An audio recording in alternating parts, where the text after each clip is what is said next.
Alors donc là on est dans une 97 phase 1, une 3 litres 8, Oui. donc Carrera S, qui est une phase 1.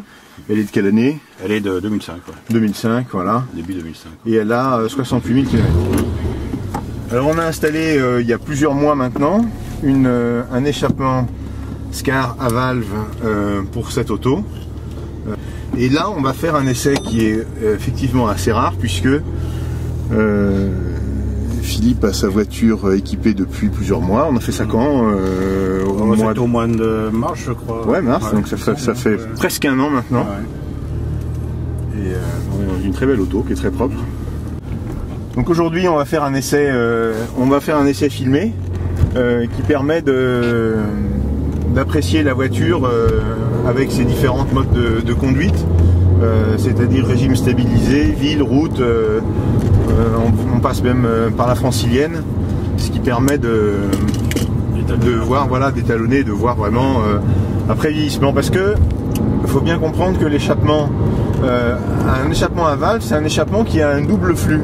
C'est-à-dire qu'on a un flux qui est sonore et un flux qui n'est pas sonore. Et la valve ne vient pas faire orienter les gaz d'un flux A qui serait le flux nominal de départ, le flux standard non sonore, vers le flux B qui est sonore, mais elle ouvre un flux supplémentaire.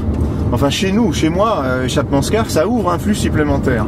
Et c'est très important parce que ça crée une relation de pression contre pression entre le circuit long et le circuit court, c'est-à-dire le circuit pas sonore et le circuit sonore. Et c'est ça qui donne la richesse du son, et notamment la petite pétouille à la rétrogradation qu'on a. C'est la pression qui s'est accumulée dans le circuit long qui se vide dans le circuit court. Porsche utilise des valves, utilisait maintenant jusqu'à la 91 des valves qui étaient à l'envers des nôtres, à savoir des valves qui sont ouvertes au repos et fermées en mode sonore pour concentrer le flux dans un axe. Mais pour nous, pour moi, ça a deux inconvénients. Le premier, c'est que si on concentre le flux, on a moins de capacité d'extraction de gaz, donc on a un échappement qui est techniquement moins efficace, et on se prive de la richesse du son, de la pression contre pression entre circuit long et circuit court. Surtout à régime, c'est là où c'est intéressant, quoi. Bah oui, parce que forcément, si on concentre, c'est-à-dire qu'on a une capacité d'extraction de gaz qui devient inférieure. Nous, on utilise depuis le départ des valves qui sont fermées au repos. Donc on a construit notre circuit nominal pour qu'il soit discret avec un flux nominal de base, c'est-à-dire qui est suffisant pour la puissance de la voiture. Et celui qu'on vient ouvrir avec la valve, il s'ouvre, mais il est il est supplémentaire. Donc il ne vient qu'apporter de la capacité supplémentaire. Il ne vient pas la restreindre. Donc ça c'est très important.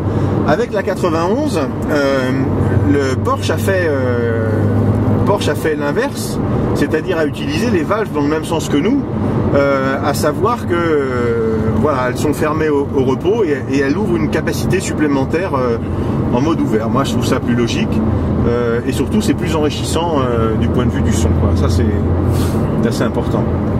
Et puis alors avec notre système, on n'installe pas de coupure automatique comme il y a sur tous les PSE de Porsche. Certains régimes. Voilà, c'est pas une question de régime, c'est une question que la Porsche coupe le son de 45 à 75 km/h. Alors au début je croyais comme tout le monde que c'était pour pas faire de bruit en ville. En réalité ça n'a rien à voir. C'est que dans le cadre de l'homologation constructeur, il y a deux tests. Il y a un test sonore statique, c'est-à-dire voiture à l'arrêt, et il y a un test sonore dynamique. Et ce test sonore dynamique, il est fait, c'est une norme européenne, et c'est une directive de 1992 qui le définit. Et la voiture doit rentrer dans une zone qui fait 40 mètres de longueur. Elle doit rentrer au minimum à 50 km/h et elle doit en sortir au minimum à 70 km/h. Et donc les Allemands, ils ne se posent pas de questions, et donc ils coupent à 45, ils rouvrent à 75, et ce qui permet d'avoir l'homologation type constructeur sur leurs échappements. C'est d'autant plus dommage que la limite de la carte grise au niveau sonore, qui est la case D1 de la carte grise, elle est à 100 décibels, et 100 décibels, on aurait pu, on arrive, hein, on est en dessous de 100 décibels dans cette configuration-là, en test dynamique et non pas statique. Enfin statique, on est encore en dessous naturellement, mais dynamique. Donc il y a un gâchis quelque part. C'est dommage parce que c'est de privilégier un acte administratif par rapport à la satisfaction de son client, alors qu'encore une fois, le contraire eût été possible. Donc moi je trouve ça un peu dommage. Nous on s'affranchit de ça et donc on n'a pas cette coupure. On fait du son quand on a envie de faire du son, et quand on n'a pas envie de faire de son, on fait pas de son. Et puis c'est tout, ça s'arrête là. C'est aussi bête que ça. Alors, tu as dû voir une différence aussi entre le moment où tu as pris la voiture sortie d'atelier et puis quelques temps plus tard, parce qu'effectivement, il y a ce qu'on appelle un rodage. Alors le rodage ne correspond pas à des précautions de conduite particulières, il n'y a pas de limitation, c'est simplement que dans la construction du silencieux, sur ce modèle-là, on n'utilise pas de laine, c'est-à-dire que dans les silencieux d'ancienne génération, on mettait de la laine dans les silencieux, on avait des tôles perforées et autour on avait de la laine qui venait absorber l'onde sonore. Dans la construction des échappements Porsche, en échappement traditionnel, jusqu'à la Porsche 993, on utilise des silencieux avec laine. Donc là, effectivement, il faut que la laine cuise, parce que quand elle est neuve, elle a une consistance de coton, et quand elle est cuite, elle a une consistance de carton. Et évidemment, l'onde sonore, pas besoin d'être polytechnicien pour comprendre que quand l'onde sonore rencontre du coton, elle ne se comporte pas de la même manière que quand elle rencontre du carton, enfin une surface, une surface plus dure. Et là, avec ces silencieux-là, donc on n'utilise pas de laine, c'est des technologies de nouvelle génération où on vient utiliser des chambres de décompression et des tôles perforées pour pouvoir diminuer le niveau du son. Donc il y a un autre rodage qui correspond à la cuisson de l'inox, c'est-à-dire que l'inox, sous l'effet de la chaleur répétée, va se durcir. Alors au toucher, on ne s'en rend pas compte. Par contre, on va s'en rendre compte parce que au niveau sonore, l'onde sonore est renvoyée de manière plus franche. Il a son plus cristallin, quoi. Voilà.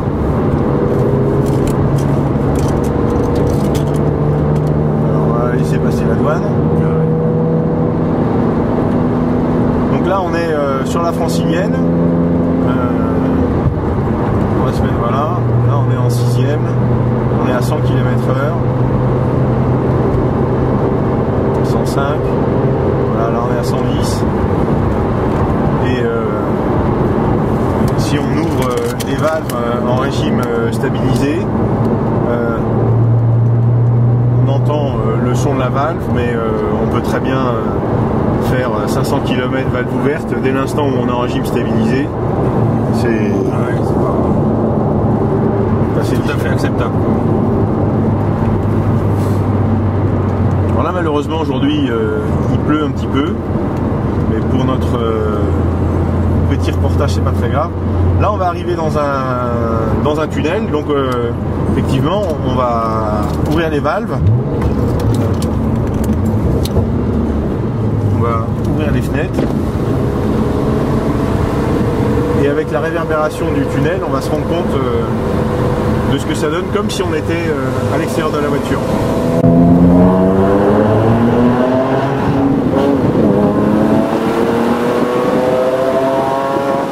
Une des caractéristiques de cet échappement valve ouverte, c'est qu'à l'arrêt, il est absolument discret. Ah ouais.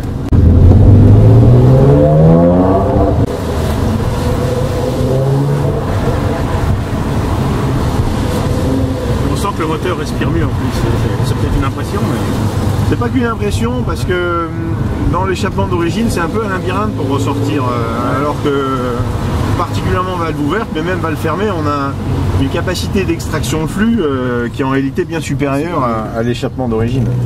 Un échappement sport, c'est d'abord un échappement efficace. C'est pas forcément un échappement sonore. La sonorité, pour moi, elle vient en plus.